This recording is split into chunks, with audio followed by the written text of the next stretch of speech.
Hi, my name is Eireen Schreurs. I'm an architect, a sub-office architect, but I'm also a researcher. And for the TU Delft, I have made, in collaboration with Paul Kuitenbrouwer, an issue of DASH, you can see here on the screen, last year, that researched home-based work and specifically looked into the relation or what it could offer to the city. This is also why it was called Home Work City. When we were dealing with the questions of home-based work and where we were trying to find good examples, it really struck us that there was hardly any attention to the question of home-based work. And well, of course, this has changed now radically due to the Corona crisis. Home-based work has become a situation where we all find ourselves in. So this is probably also why Air Rotterdam has asked me to recapitulate the conclusions of the DASH issues, and this is what I will present to you now. First of all, and after this, we will turn to London, to our colleague Frances Holliss, who's been studying the theme of home-based work for almost 20 years, and I'll ask her several questions. First of all, the DASH issue contains 10 exemplary projects that deal with home-based work and that are all focused on the scale of the building block. And we did this because it offered us the opportunity to, as well as look into the housing and the distribution between housing and working, but also at the wider influence these building blocks have on the city. And from the examples, there is actually one conclusion that is already quite clear, and this is that the mix of housing and working is enormous. The scale in which it happens also varies wildly, and what we also concluded is it was actually the working schemes that enrich the issue of housing. The working is here in grey and the housing is in white. So I've deduced 3 themes that all have to do with the scale of the building block, and they come from the scale of the housing, the agency of the building, and what it allows and how it allows working and living to interact. Then to the collective realm, the workings of the block, and the options for collectivity, and then lastly the cultural placemaking is what the building block has on offer for the city and how it can make new places of publicness. So first of all, the agency. Well, if you want to mix work and live at the same place, then it's important to that the block allows for a flexibility or an independence of both programs. What you can see in the examples that we've researched is that this results in sort of neutral spaces and multiple entrances. Also very important, probably you've noticed yourself by now, good sound isolation and the ability to create different realms in the house. A very small example, also quite an old one, is the machiya. It's a building type, actually a Japanese building type, which comprises only a small part of the building block. It's like the smallest grain. Here you can see it as part of the Japanese or the Kyoto inner city life. And you can see that versus towards the street, the working program is organized and the living is more in the back. And I think the most clever aspect of this is the Torinawa, which is the interior street or corridor that is able to connect all the different rooms. So there is flexibility and there is an independence from the different rooms towards the infrastructure. What is also quite interesting to see is that this elongated room or hallway contains programs itself as well. So there is an entrance from the street, an entrance, a waiting room, the well, the kitchen, the storage space, the courtyard, and the stone storage room at the back. The threshold is what distinguishes it architecturally. So the Torinawa is made of stone, and then you step up one step, and that is the rooms, the different rooms that can have multiple different functions.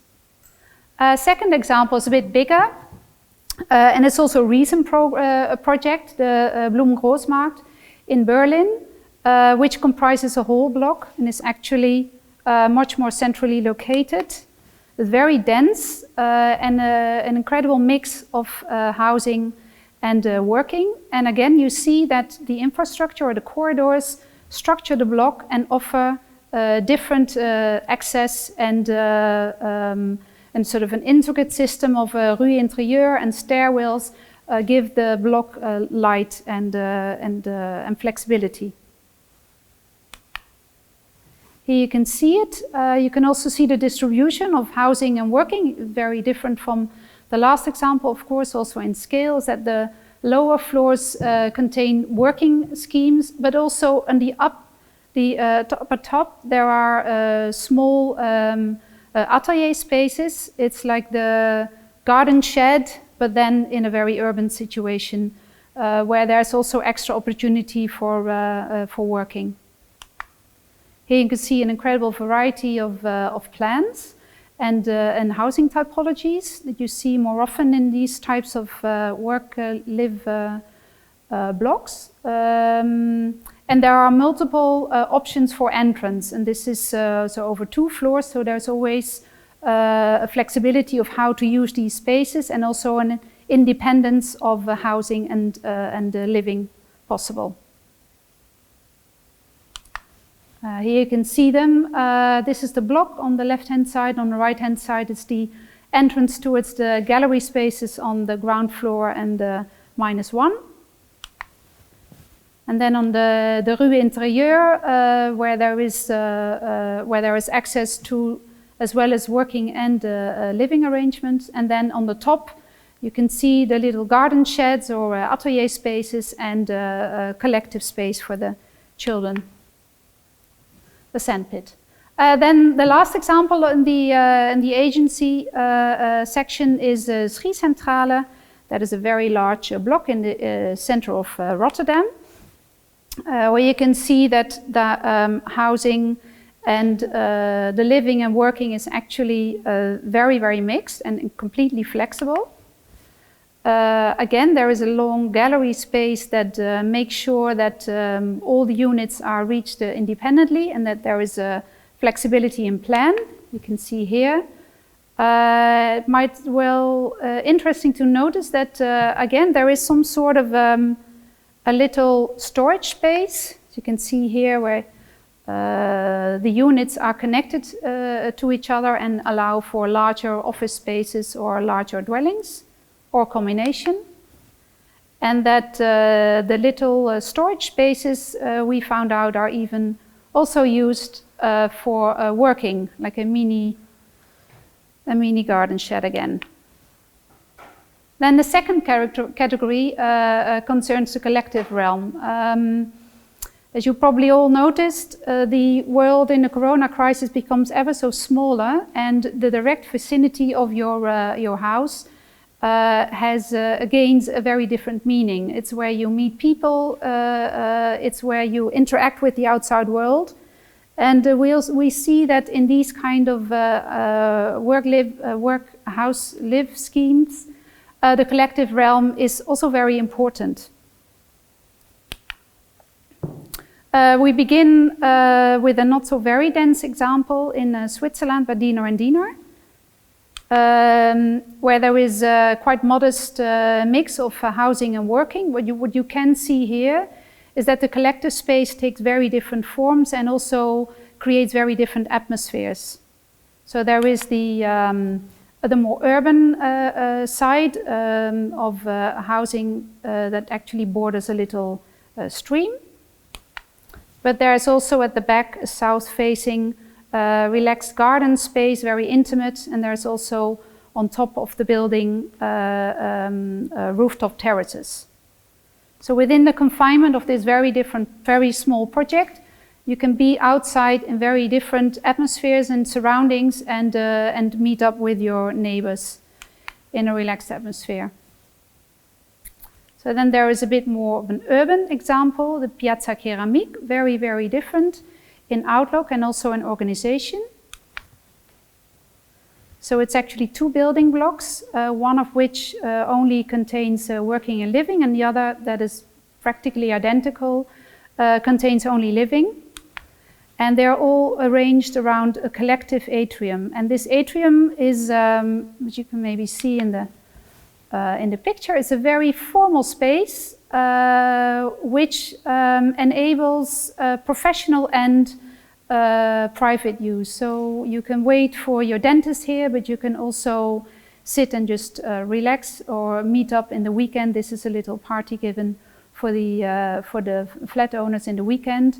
And it sort of unites all life in the building, and it also gives a sort of a 24/7 atmosphere, as the dwellers say themselves. So this is, I think, a very nice aspect of these blocks that combine living and working, is that the schemes or the schedule, the rhythms of these buildings are very, very different from the quite monotonous only housing flats. So it's actually the working that adds this dimension. Then we go back in time, 1932 in Paris. Yet again, a very different organization of the collective space, organized around streets. So that's vertically, there is a street actually going from the street all the way to the back of the plot for the pedestrian street. But there's also a loading and unloading option for cars, so they can drive in the courtyard and they can load and unload their paintings. And it's a very mixed scheme, so people live and work in a sort of an atelier space in the building. Here you can see how this looks like, so from the street. And I think in terms of collective space or what it offers, it's a very beautiful hall at the front. A bit more of a formal space where you could arrange little parties or openings, or but it's very much directed and connects to the street. And then at the back you see this quiet world with the loading and unloading streets, and this perpendicular to this there is the pedestrian access to the buildings. And then there's the last of the themes, cultural placemaking. Of course, in now that the new reality within the new reality of Corona, to make a place that has a meaning beyond only the building block and only the collective use, I think it's also important to consider the value that these sort of places can have more as a new kind of public domain. Of course, it cannot exclusively be only this, but in times of crisis, they can actually make small gatherings possible, and it can be places where the building block reaches out. This is a very beautiful example of actually very old as well. It's a London project, Pullens Estate, and what you can see here is a living and working scheme where the living is oriented towards the street and the working is more oriented towards the backyard. So the broader streets are clean and quiet and rather anonymous, but the yards are for working, and they can be clean and dirty and noisy, and they are actually more enclosed spaces. And they give also a sense of identity to the community, but they also offer they can also reach out to the neighborhood. So here you can see the dwelling. So this is like the typical London street with a variety of apartments. And then there is the yards where there is still lots of working done, but there's also a small cafe, and it's also where people meet.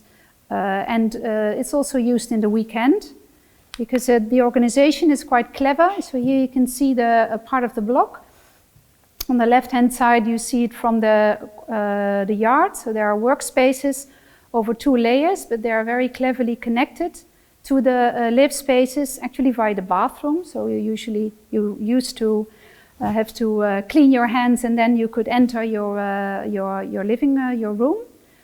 What you can also see is a very wide variety of outside spaces again. So there, of course, there is the yard, the collective, more public part, but there are also roof terraces that are connected on the second level, but also on the roof itself.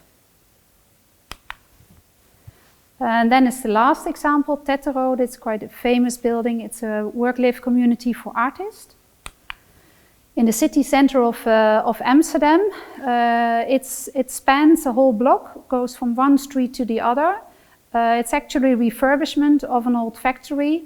And what you can see from the scheme is that the work-live arrangements are very, very varied, but not only cater for the inhabitants themselves, but it also contains a club and shops. It's a cultural venue. There are courses given, and there is a beautiful interior courtyard. So you can see, again, it's a very intricate system of inside and outside spaces connecting to each other, but also making independent use possible again. And the atmosphere of the building, I think very importantly, attributes to its sort of cultural significance, because this is the former show room of the factory, where the letters being showed and the directors were being invited, but now hosts a lot of different cultural venues, films, exhibitions, and it's a place where the neighborhood profits from, but it's at the same time small scale and organized by the different inhabitants of the block. Okay, now we turn to Frances Holliss in London. Frances is an emeritus reader in architecture and director of the Work Home project, which is a research unit into design for home-based work at the CAS at the London Metropolitan University. And we've invited Frances over because she also wrote the introductory article for Dash issue, and the theme of home-based work has been central to her research for a long, long time. So, welcome, Frances. I think what's interesting is that, and I remember also our discussions, that in the article that you wrote for the Dash, you concluded that home-based work was quite an invisible problem, and you thought it would be important to get this more attention. Well, the COVID crisis has brought you this. Do you have an I told you so moment now? Well, maybe, but I certainly never predicted this would happen. I had very much more imagined that home-based work would grow gradually, and that maybe in 20 years' time, we might, as a response to a climate emergency, it might move into being a much bigger thing in society. But it never crossed my mind that we would move almost overnight from it being a minority practice to being completely mainstream, which is what has happened. And so we are now inhabiting the city in a very different way, and there are major design implications for this. Yeah. Mm-hmm. I think so too, but with the new reality of the large scale working at home, do you know how do people perceive this new condition? Well, yes, there's a lot of research being done, lots of surveys, so lots of information is coming out. I was interviewed last week for an article in the Financial Times, which is based on a survey by an organization called Europe Unite and another one called Unispace. And they interviewed more than 600 asset managers globally to find out what their response to working from home was. And the findings are dynamite from my perspective. So the first thing is that 75% of the respondents said that their companies had moved in a completely frictionless way.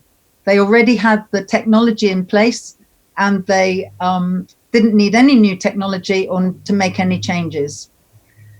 And then for me, one of the most interesting things was one of the questions was an open question. So it wasn't a sort of tick box moment. It was people had to actually write something in, and they were asked if there'd been any good surprises, any things that were working well.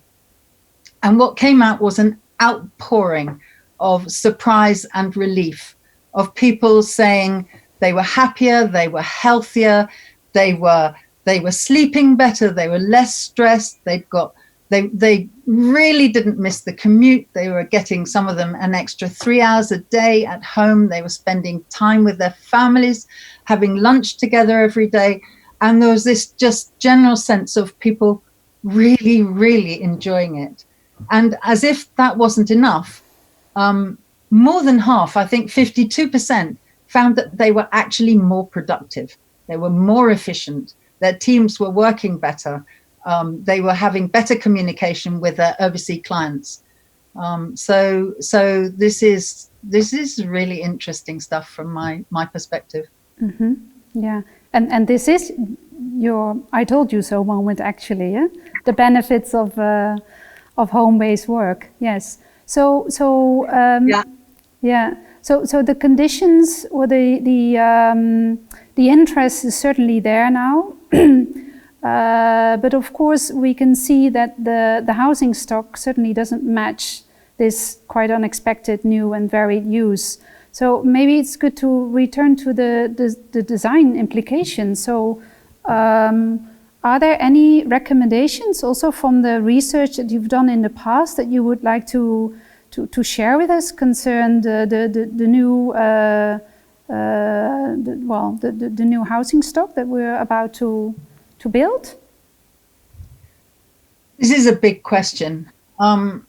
In all the interviews, I've interviewed lots of people in the UK, in the Netherlands, in Japan, in the United States, and the vast majority really enjoy home-based work. So it aligns with the findings from most of the surveys that are happening at the moment.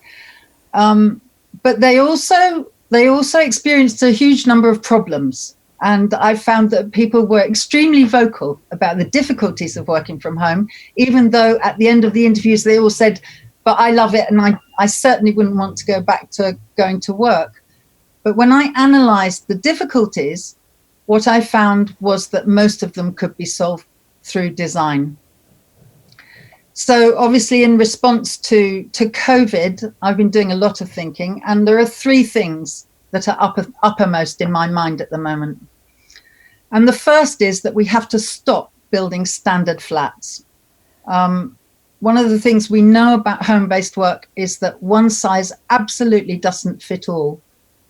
There are 4 variables, and these are the nature of the work. The second one is the nature of the household. The third is the amount of space available. And the fourth is the character, the personality of the home-based worker. People like to work from home in very different ways, depending on who they are, what they're doing, and what their circumstances are. And one of the really big problems with the standard flat is that they tend to be built to tight fit principles, to minimal space standards, designed for people to cook and eat and bathe and sleep and watch television and bring up their children, but nothing else. And it can be extremely difficult to accommodate home-based work into that, as people across the world are finding at the moment. And one of the primary difficulties that people find is that it's quite difficult to create the spatial separation that most people like or want between the work aspects of their life and the home aspect of their life, and also the acoustic separation. So this is one really big problem for the standard apartment. The second problem is that they tend to be designed very much as interior spaces. They're designed inward looking and private. And work has a major outward looking aspect to it. And people who work from home in apartments can find themselves really struggling because their work becomes totally invisible. They don't exist in the public realm in any way. And they can also become really socially isolated. And there can also be problems with the route between the entrance to the flats and the entrance to the individual flat, that this can be a very bland and unpleasant space. And people often actually have members of the public interacting with them through their work, their home-based work. So those are some of the issues with the standard flat. Mm-hmm. Yeah. I think my second recommendation relates to the existing office stock, because this is another really interesting issue for the city. Of the asset managers, 55% considered it probable that their company would shrink the footprint of their office buildings. And in fact, the boss of Barclays Bank, who have 70,000 employees across the world, has recently said that he's really uncertain about the future of their big, glitzy headquarters in Canary Wharf in London that normally has 7,000 employees working in it, because he says the bank is being run perfectly well by his staff working in their kitchens. That's a direct quote. So it seems to me, and we've got the big tech companies like Facebook and Twitter, which is, from my perspective, is extraordinary, because they have previously been absolutely certain of the necessity of people to come in to work in their buildings, and they're now saying that they see a future of flexible and remote working. So this is likely to leave a surplus of commercial buildings, of office buildings. And what we know is when there's an oversupply of any commodity, it loses its value. And so potentially we're back in a situation a bit similar to when industry left the city after the Industrial Revolution. Mm-hmm. And we ended up with disused and often neglected light industrial buildings that were then inhabited by the artists, because what we'd got was spaces that nobody really thought there was any use for, and we know how that story worked out. And it seems to me that we're in a very similar moment here, where potentially we've got these large, open plan, well-lit spaces in commercial areas that can be inhabited. We know they work very, very badly if people try to convert them into ordinary housing. But at the moment, there's a sector of the population who are not accommodated in the buildings that we supply. And so they tend to inhabit buildings covertly. And these are the artists and the makers. And so the craft bakers and the craft brewers, the furniture makers, the costume makers, all these people who need large open spaces, but also who like to live at their workplace. This is a way of life that they enjoy. Mm-hmm. And this would also really impact the city and the way absolutely can connect to the city and the places that it happens, because these places are of course normally rather deserted after 6, and they'll be filled with life. Yeah. And this is what was found before, was that it completely revitalized neighborhoods, because you've got this completely different rhythm of people coming and going and inhabiting the buildings and the spaces around the 24 hours. Great, good idea. Let's go do it. But you had one last sort of general advice, which includes architects very much. Yes. The last, and in a way my most important recommendation is, COVID-19 is exposing glaring inequalities and injustices in housing. And so it relates to this. And after reading the survey of the asset managers, I gave us a webinar in Chandigarh in northern India, and I asked a few of the questions of the participants there. And of course, the asset managers have an average income of £80,000, and in Chandigarh you've got a completely different population. And what I found was that the results were the same in terms of how people enjoyed it, how much they liked working from home. And they were the same in terms of wanting to continue to do it. But the really big difference came in terms of productivity and problems with not having enough space and not having enough spatial separation between the other members of their household. And I think that one thing that's become completely clear is that this crisis, staying safe in this crisis is a completely different experience if you have a house with a pretty little garden, or if you're in this a seventh floor flat in a block that's overcrowded, with only access through trillions of steps or a lift, which lifts now have become dangerous places to be, and with no access to the outside world.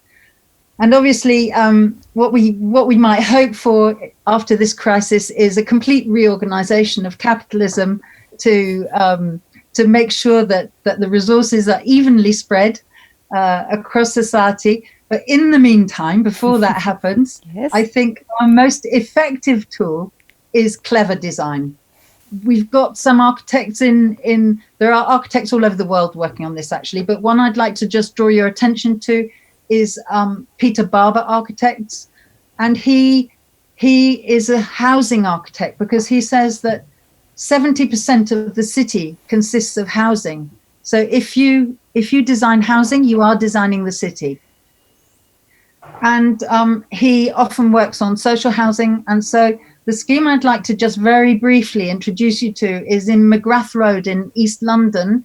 And you can see it on the image behind you there. And it's a scheme of 26 tower houses built around a courtyard. And it's based on a 17th century model of back-to-back houses. And so it's extremely dense, and they open off the central courtyard. And one of the things that Pete says is that when you build stacked apartments, 25% of the floor area is wasted because you're using it for stairs and lifts and internal corridors. And if you build houses, you can then, for the same amount of money, use that 25% of floor areas actually in the house. And so these are small houses, each with its own front door, either into the courtyard or onto the adjacent street. Here it is on the street. It's very distinctive, slightly castle-like or fortress-like. You can see the entrance through the arch into the courtyard. There's the courtyard. And these are tall houses. They're on 4 stories. And the innovation, which again goes back to medieval models really, is that each house has one room on each floor. And the really unusual thing, that generally in houses like this, the program is that the ground floor has the public spaces, and then as you go up, it becomes more private. But in these houses, Pete has organized them so that you go in straight off the courtyard or straight off the street into a kitchen dining room, a public space. But then on the top floor, on the 4th floor, there is the other public space, the other living space. And the 2 living spaces are separated by 2 floors of 2 floors of bedrooms. And anyone who's working from home at the moment will suddenly see how incredibly clever this is in terms of design for home-based work. Because what it means is that the flexibility and adaptability that's needed when you're designing for home-based work is there in terms of its use. Here we are, you can see the courtyard and the way that the housing sits around it. Here are the plans. So if you're a gregarious sort of person, you might well work at the kitchen table, which has got a big window that opens directly onto the courtyard or onto the street. And so it's a semi-public space. Your work is very visible. You'll see your neighbors going backwards and forwards, and you can go out and you can sit. Each of the houses has got this big arch with a recessed brickwork, which is absolutely crying out to have a bench of some sort, so you can sit and have a cup of tea with your neighbors. If, on the other hand, you prefer the more hidden away, more secluded workspace, you can go up to the top floor, where the top floor room, the fourth floor room, has a private terrace, and you can work there if your work involves more needs more space, more storage, if you're a curtain maker or something like that. If you've got two people in the house working from home, you can immediately see you could have one in each location, and you would have both the spatial and the acoustic separation. Similarly, if you could have a family situation on the ground floor, all the noise and chaos that goes with children, etc., and you could have someone working upstairs in peace and quiet. So this particular layout, having just the single room on each floor, provides amazing degree of flexibility and adaptability in terms of its use. And you said also that it is it's not expensive housing, eh? It's not social housing either, but it's something in between. Social housing. Yeah. This is social housing, but this is housing not for rent, but housing to buy, but it's done through a shared equity scheme that means that people can buy a very small amount of the house, and they can buy it very slowly. And so it allows home ownership for people even on low incomes. It's designed, it's commissioned by the London Borough of Newham. So the municipality has a role here. Yes. Okay. Thank you very much. It's been, I think, wonderful, very interesting insights. I think also a bit more profound than just simply the arrangement of your bedroom, but it's also a different way of living and a different way of looking at the block, at the house, and at the city. So we're very curious what will come of the crisis. Not only bad things, but also good things will come of it. And I feel you have, I think, recently taken a new initiatives to bring the whole research a step further. Maybe we can close up with you telling a bit about that. Aha! Well, we are starting to.